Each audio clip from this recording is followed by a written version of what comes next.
welcome back to the channel. Today I'm doing a quick video, a snapshot of this Junlai 630, and I'm doing a quick video because my daughter is waking up and I do want to have some content filmed and I don't have any more time the rest of the day. Now, this is a Junlai pen. It is, I think, one of the first ones that I have that is branded Junlai, and it is a piston filler. It is quite a large pen and not very heavy, actually. It's a flat top piston filler with a screw cap. Doesn't take too many screws to undo, and it's in this lovely teal petrol kind of color. It has gold hardware and a pretty decently usable clip. On the top, you have this nice logo. It's kind of matte as opposed to the rest of the trim, which is shiny. And on the cap band, it says made in Shanghai and Junlai 630. I've had this pen for a while, but I haven't used it all that much. I've had it inked up and I've used it at work a little bit, and I had an ink in there that I just didn't really enjoy. For some reason, maybe it was too dry. As you guys know, I don't love dry inks, or dry pens for that matter. Now, I've just re-inked it, and I did Diamond Blue Velvet because I just was feeling something blue and a little bit sheeny. And I got the ink bottle here, and sometimes you could see some sheen on the rim, but I guess not today. But it's a really beautiful blue color. Reminds me of Majestic Blue or Sargasso Sea. Sargasso Sea is my favorite blue dye mine because it smells like dirt. And for some reason, I really enjoy that. Anyway, big pen with a big nib. Now, I wouldn't say that this is very special in any way, but it is nice to have a really big nib on a pen. This nib is definitely a finer nib. It does not actually say what nib size it is, but it is fairly fine. It could be another reason for me not loving the writing experience that much.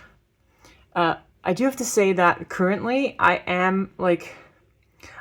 fluctuate between loving broads and then fines. Right now I'm in a finer period.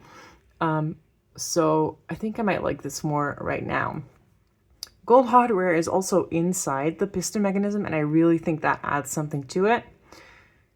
And all in all, I think it's a really nice pen. The threads near the grip are very much not sharp. They're really actually comfortable to hold. So if you're someone who grips fairly high, this pen is going to be really good for you. Well, you can see that this is a big pen. I don't really have any comparisons here except for a Schaefer, but I don't think that helps you because it's not a very well-known pen. But I think this is kind of a pen that is inspired by a Sailor King pen.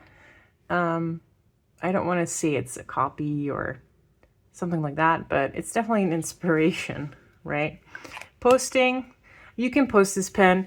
It does become very back heavy and I don't enjoy it. But you can definitely do it if you're afraid of losing the cap. There's no problem there. It's actually quite tight. Now, I wouldn't worry too much about damaging the cap or, the piston knob or anything else because this pen was not expensive. I don't think I paid more than $20 for it. Now, for some people that might be pricey, but in the grand scheme of pens, I would say that is not too bad. And if you want a big pen that is a piston filler with a big nib, this is a great option. All right. Junlai 630. And I'd say it's medium fine. Definitely not like a Pilot fine. I have a Pilot Kakuno fine inked up, which is one of my favorite nibs right now. That is cheaper than this, actually. And this is definitely broader than that. It is very smooth. There's nothing wrong with this nib. It's very enjoyable to write with. This ink seems to be a nice match. This is Diamine Blue or Velvet. And I love blues like this. I know a lot of people think that this is like a generic blue color, but I think it's really, really nice. Now, in terms of flex, this is not meant to be a nib that you flex, right? Of course, you can push a little bit out. You can definitely put some pressure on the nib and then get something out, but it's not something that I would do. On the other hand, if you don't care about springing a cheaper nib, then by all means, go ahead, experiment. Do what you will. It's your pen, of course, but it's not made to be a springy pen or a springy nib. And yeah, that is the Junlai 360 in kind of a quick video. I hope you guys enjoyed. I hope you guys are enjoying the regular uploads. I'm really trying my hardest to actually do them. I'm currently working quite a lot, and I don't have any days off without Brea, which makes sense because why would I send her to daycare if I'm just home? But it makes it hard to film, and especially because on weekends we want to do stuff as a family. But I'm going to try occasionally. And now it is time for me to say goodbye. Hope you enjoyed. If you have any questions, leave them down below, and I'll see you guys next time. Bye-bye.